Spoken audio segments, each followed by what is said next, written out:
Welcome to another edition of Points of Interest, brought to you by the Lebanon Area Chamber of Commerce. My name is Paul Boucher. I'm the President and CEO of the Lebanon Area Chamber of Commerce. And as we do each week, we bring you the events going on during the week and have a special guest. And this week being no different, our special guest is Mike Cryans, who is the County Commissioner for Grafton County, and just came back from budget hearings and such, and we'll hear quite a bit about what's going on the county level and what's coming up with our elections coming up here in the fall. But first, the activities going on in the Upper Valley. Weather not being so good this week, rain off and on and that type of thing. So my suggestion would be the place to go this week would be the Enfield Shaker Museum. There I have tours going on all the time there between the hours of 10 a.m. and 5 p.m. And you can do self-guiding tours, or they'll have guided tours also, and see how the Shakers live and some of their artifacts and such. And this summer particularly, they have got a camp going on there of trumpeters and musicians and such. And Wednesday, this evening, we have International Trumpet Concert, and that's at 3:30 p.m. at the Mary Keene Chapel. And they also are going to do another one on Saturday, and that will be from 11 a.m. to 1 p.m.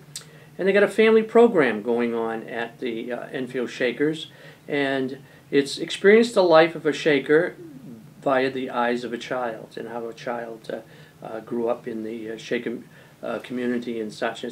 So if you're in and out because of the rain, that would be a good place to do your visiting this particular week. We have on Thursday Arts Rounds at Dartmouth Hitchcock Medical Center.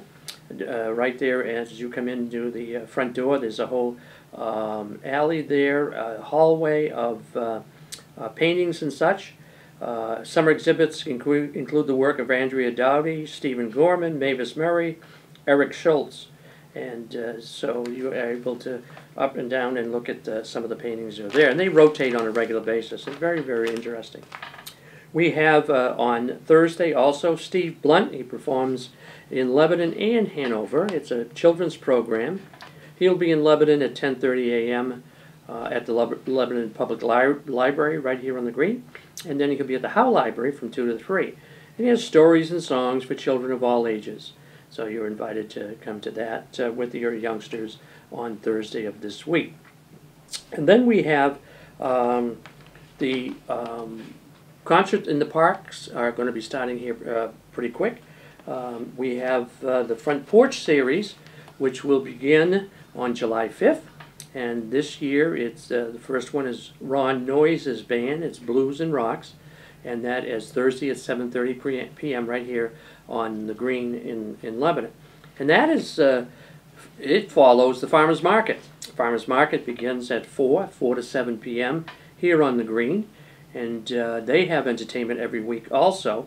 And this week they're having Gumbo Loco. It's a contra dance and Cajun trio that are going to be performing. And next week, as I mentioned, on the 5th, the Farmers Market runs 4 to 7 with entertainment, and then followed by the Front Porch Series from 7 o'clock till 8:30. So a full day on the green. And then beginning on July 9th, we have Monday night concerts in the park, and that is July 9th, Country Music. Simply Acoustic is the name of the group. And we encourage you to bring a picnic lunch and enjoy the green, and then enjoy the concert afterwards. These concerts, particularly on Monday, will run from July 9 to August 27. And they have a great number of groups that are going to be performing on Monday nights. We have North Country Chordsmen, Upper Valley Community Band, East Bay Jazz Group, Jerry his group, and so those are going to be on Monday nights beginning on July 9th. Not only on Monday nights, but we have Thursday at noontime, and this is for the youngsters, noon to 1 p.m. on the green, beginning July 5th also. African music and dance for the kids, and that again, bring your picnic lunch and enjoy the concert. Other programs that are going to follow are Sammy Haynes Children's Music, Mime and Jugglers, Magicians, high energy jugglers. So there's going to be quite a bit of entertainment on Thursdays for the youngsters. Tuesdays, we have Dancing in the Park. Again, that is from noon to 1 p.m. on Tuesdays, and it's featuring the Creative Movement School of Dance here in Lebanon. And so that will begin on Tuesday, July 10. Wednesdays, it's going to have story time in the park. First time that they've done this, beginning on Wednesday, July 11th. And they'll have guest readers from the Lebanon Library, the Kilton Library, who will be doing different books and stories here on the green. So we have Monday, Tuesday, Wednesday, Thursdays here in the park. Big doings going on. If you want to do a little traveling, we have St. Gaudens down in Cornish, and this year they're doing summer concerts and sculpture workshops. The summer concert, July 1st this week, is Mary Bonghag. She is a soprano, and Matthew Odell at the piano, and they're going to be doing Americans in Paris. And Mary is a local gal. She went to Lebanon High School and is an excellent singer-soprano. So that's July 1st, and they'll be doing summer concerts throughout the summer. Concerts at 2 p.m., and they are on Sundays. Workshops that they're doing, July 7th, Eyes, Ears, Noses, and Mouths, Sculpturing Features. And they'll be showing you how to sculpture those types of things. And so they're going to run until October 27th. So at St. Gaudens, they're going to have all of these events going on. And I would suggest if you have more questions, particularly of St. Gaudens, you can call 675-2175. And I think I mentioned in last week's program, Save Your Money. We have September 14th, we have the Village People are coming to Lebanon. Quite a group to be coming to a small town like this. Tickets went on sale May 31st, and I understand they're selling very quickly. So if anybody is interested in doing that, I would suggest you call the Lebanon Opera House for more information on that. We have at Alice Peck Day Memorial Hospital on Sunday, July 15th, 1 to 4, an open house. They've been doing quite a bit of remodeling, additions, and renovations there, and we'll be showing people what they have done. And next week on the program, we will have Harry Dorman, who is the executive director of the, or president, I think, actually, of the Alice Peck Day Hospital on our program, and he'll talk to more about what's going on there. We have North Country Community Theater, and they're going to be performing Sweet Todd's The Demon Barber of Fleet Street, and that's going to be at Lebanon Opera House. First performance is July 13th, and they'll run 13th, 14th, 15th, 19th, 20th, and 21st. And North Country Theater has been doing that for a number of years. And I would suggest 4 tickets for that also, 448-0400 to get more information. So those are some of the activities going on. Very busy week. Rain or shine, they will go off here in Lebanon. And we invite you to partake in some of these activities going on. So we welcome to our program today Michael Cryans, who is the County Commissioner for the Grafton County. I've known Mike for a long time. And a little about your background so people know where you're from and how you came to this particular position. Sure. Well, born and brought up in Littleton, 60-some miles north of here. Went through the school system there from St. Rose to Littleton High School. And upon graduation, I went to Springfield College. And lo and behold, I came back and taught at Littleton High School, where I had graduated 4 years earlier, for the next 5 years. And as it may be, I was skiing one day, riding on the chairlift with the president of Littleton Savings Bank, and the next thing I knew, I was leaving teaching, and I went into banking. And so for 13 years, I was in banking, and that's what actually brought me to Hanover and the Upper Valley. And I worked for Dartmouth Bank and Dartmouth Savings Bank and Dartmouth Banking Company. I often said the best job in the world was being in the sign business, because we changed names like all those banks so many times. And upon leaving the bank, I had met my wife in Hanover. We we decided we wanted to stay in Hanover. We didn't want to move, and so I did a variety of things in the financial world after leaving the bank, and then 15 years ago I was appointed to take the place of a resident right here from the city of Lebanon. She had held a position, and Barbara Hill. And Barbara was an attorney, and she had been on the Board of Commissioners but passed away. And so in December of 1997, 15 years ago, I was appointed to take her position. And then each election since then, every 2 years, I have been fortunate enough to win. And so I will be running this fall and for my 9th term. Excellent.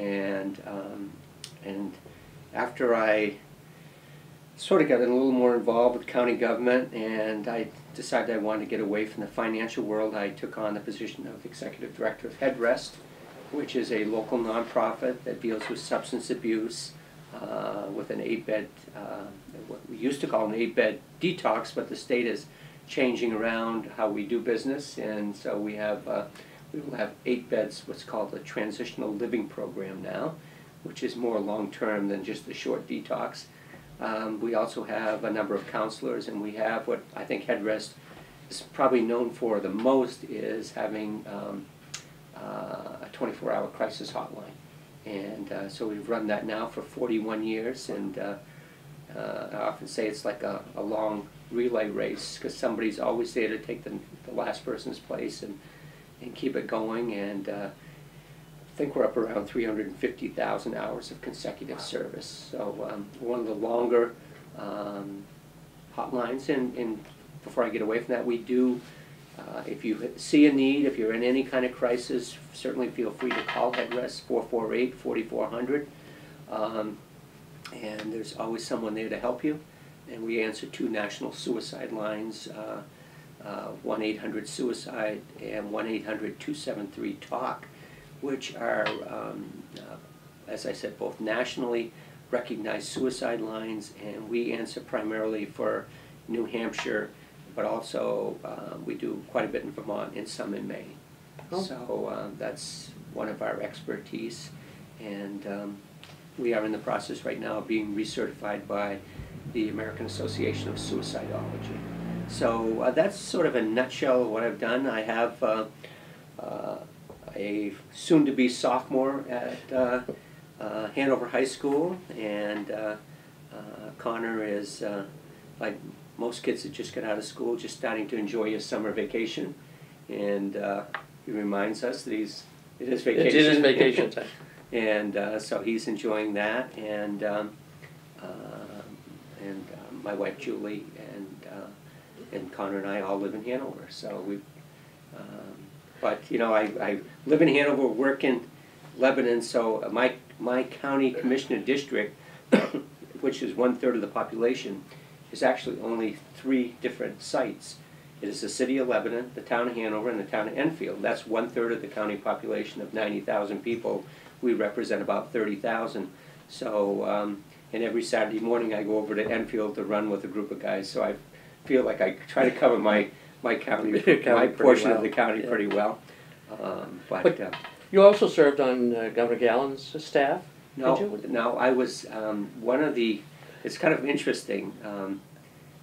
I was very involved in Hugh's campaigns early on. The good news is, from the time I was about 15 years old, I had a chance to get involved with Hugh. Just a quick aside, his wife, Irene, actually grew up in the same house that I grew up in. Oh. And you know, typical small town, but Irene Carbonneau, the Carbonneaus owned the house that my parents had bought, and we all grew up in that house, so it was kind of interesting because my mom and dad always had a big fundraiser in the backyard, and Irene would get a chance to sort of go through the house again to see what kind of changes my parents had made to it. But I drove for Hugh the first time he ran for governor, and it was a great experience.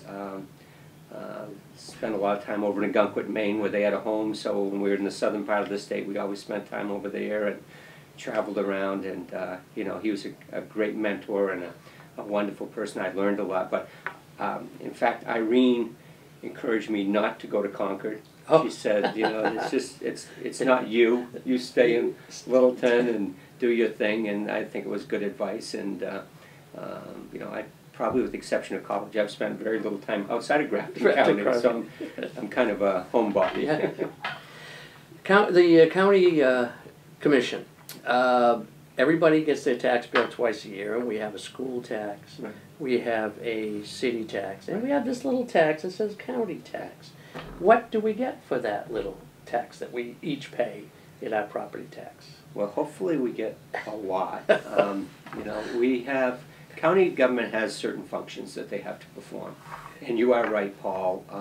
Roughly, depending on what community you are in Grafton County, somewhere between 5 and 8% of your overall taxes are assigned to county government. So if you had an overall tax bill of $5,000, you know, it's going to be somewhere between $250 and $400. Typically, in most towns, that's going to be county government portion. What we're responsible for is the one that's made the news over the last few years: the county jail, nursing home. We have a 135-bed nursing home. In addition to that, we are responsible for probably twice that many people who are under Medicaid for our portion of their bill. So a lot of times people think we're just responsible for the people that are in the nursing home, but we are responsible for Medicaid residents that are attributed to Grafton County through our human service budget. So when Nancy Bishop does her whole budget and stuff like that, and hers is you know, everybody knows that the nursing home is the largest. Actually, the second largest is the human service budget because of all the people that she's responsible for. And then the jail. The jail probably is closing in on that a lot because now we have to pay back for the bond portion, and that's a big chunk of money. So the nursing home is not that old itself. The nursing home, the good news is, let's see, in 2003, we replaced a 1930s building. Wow. Which I used to say it was hard to push a wheelchair and a cat down the aisle at the same time because it was so narrow. And now we have what I think is a wonderful, spacious, well-lighted, charming, whatever the adjective you want to use. It's just like a tour. It's a great one, and it does well when it does all of these surveys. It always scores very high. And it's now under new leadership because we have our longtime county administrator for the nursing home, Eileen Bolander, has left, and she's been replaced. And our new guy on board, Craig, has done a great job. And he was down here at the Clough Center and down in New London, and so now he's running ours, and he's just following in the footsteps of Eileen, doing a wonderful job, taking care of the elderly people that have decided that Grafton County is where they want to live. You know, some people are good in that they can come and leave, but a lot of people, once they come to a nursing home, they never leave. They never leave. And this is their final place, but it is excuse me, I don't think we should ever lose sight. It is their home. So we want to make it as much of a home atmosphere as possible. So in addition to that, we have Sheriff's Department, we have the Register of Deeds, we have Dispatch, we have a county farm, a department that really no one knows, but a big department is maintenance because they are responsible for all of the square footage of all the buildings that we have, which is pretty substantial now because we have almost 100,000 square foot jail now that we have to light and heat and cool and all the things and operate that go along with it. And so, but that now is up and running.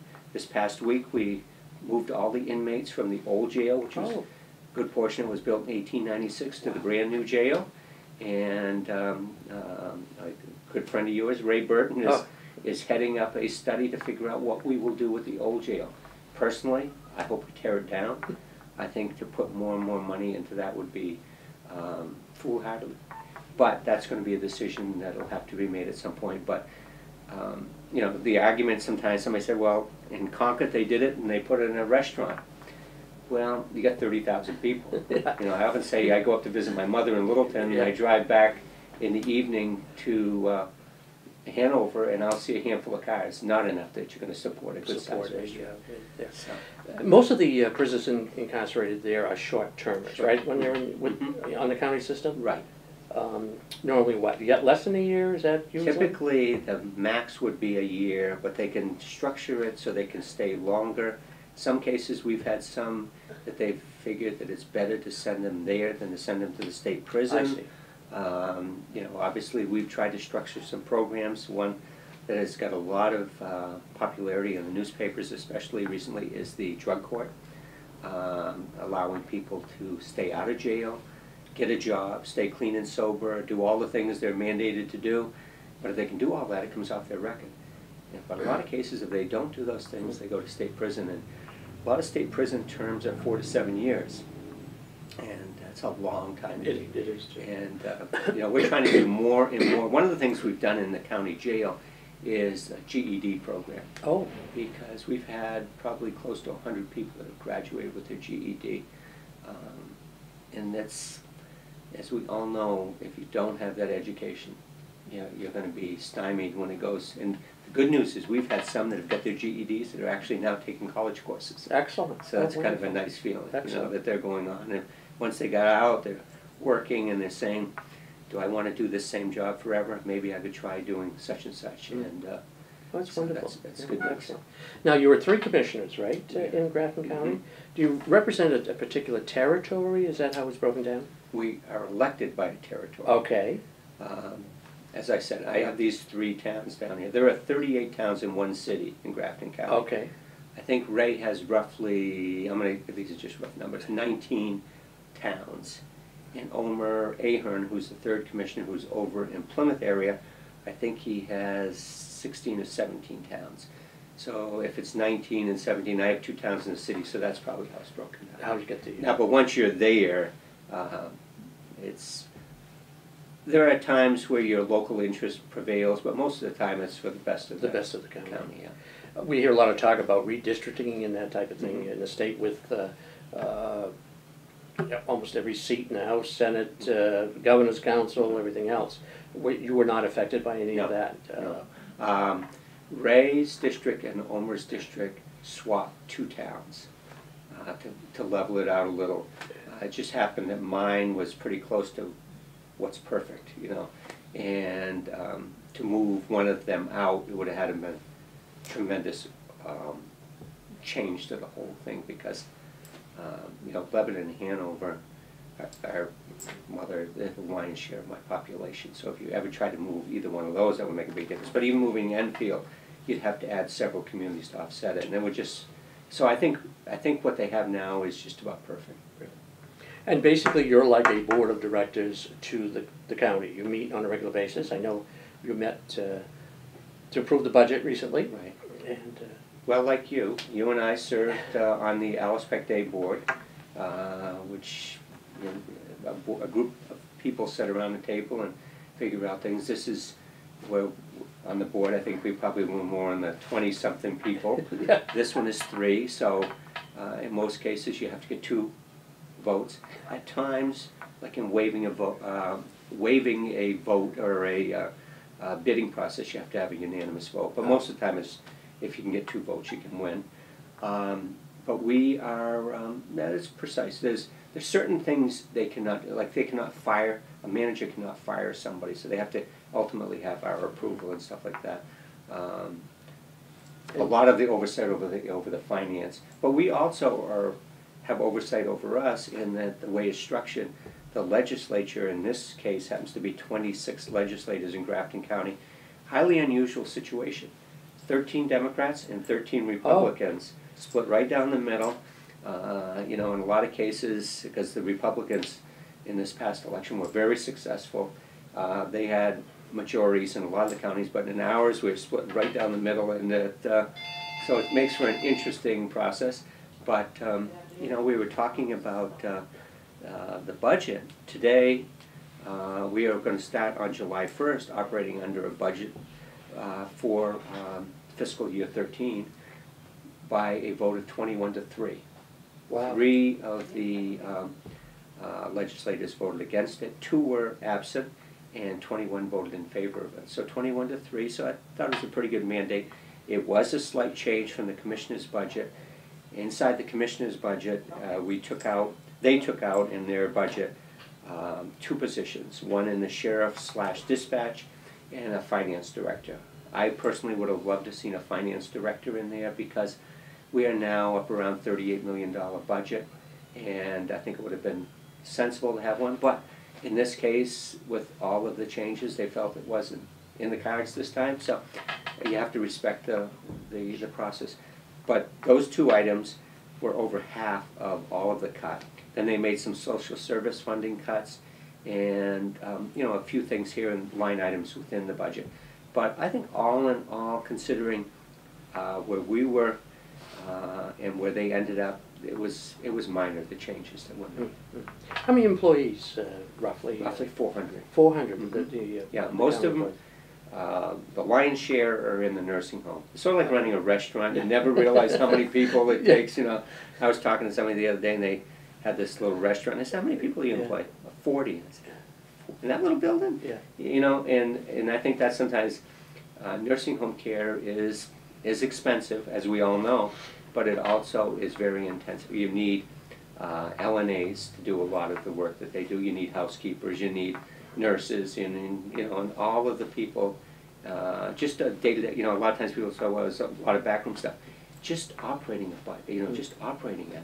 You go up today, and if we were to walk in right now and they're eating lunch, in the Alzheimer's unit, it's almost one-on-one. People are feeding someone, helping them, or making sure everybody is properly fed. And that you can sit there and watch the diets laid out in front of them. And some people have to have their food parade, and some have it just like you and I would eat it. Yeah. So I mean, some are on a salt-free diet, and some, they've got all these different things. So it's that kitchen. There's a lot of people work in the kitchen. Yes, sure. All these diets. And you're dealing with people.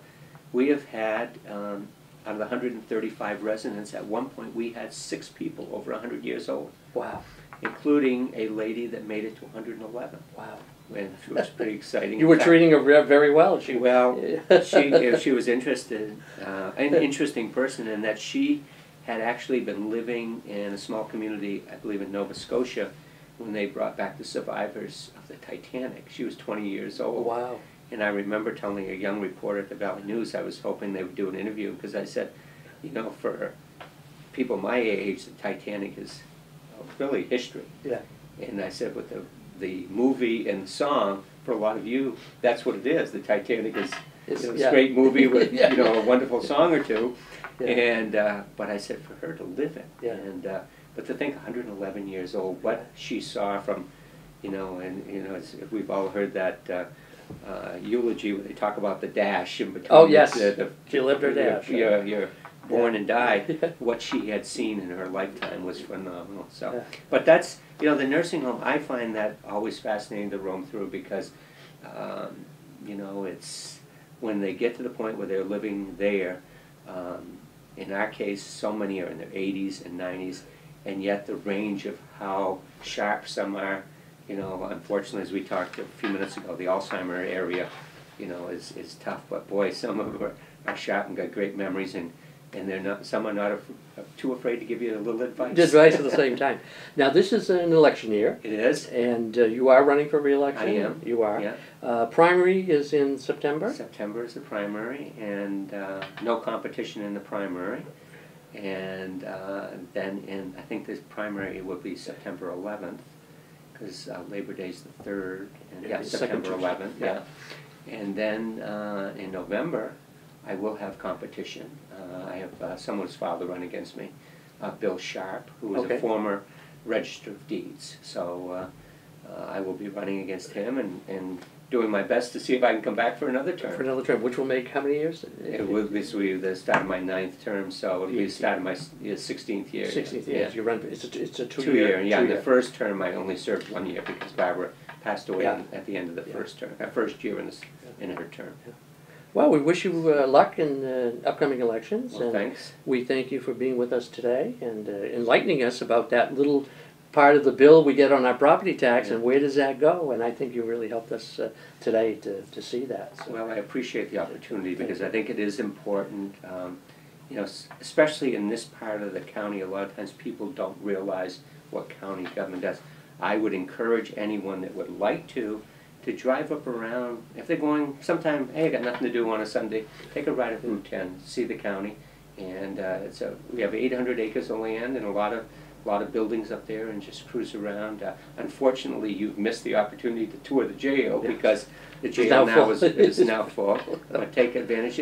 And I think the final thing I would say is if you are coming through and having that opportunity, because I heard you talking about a lot of the farm stands and stuff like that, I would encourage anyone to stop at the farm stands along the way or farmers markets and support our farmers, because that's a good way to help them out. Plus, you can't beat the food.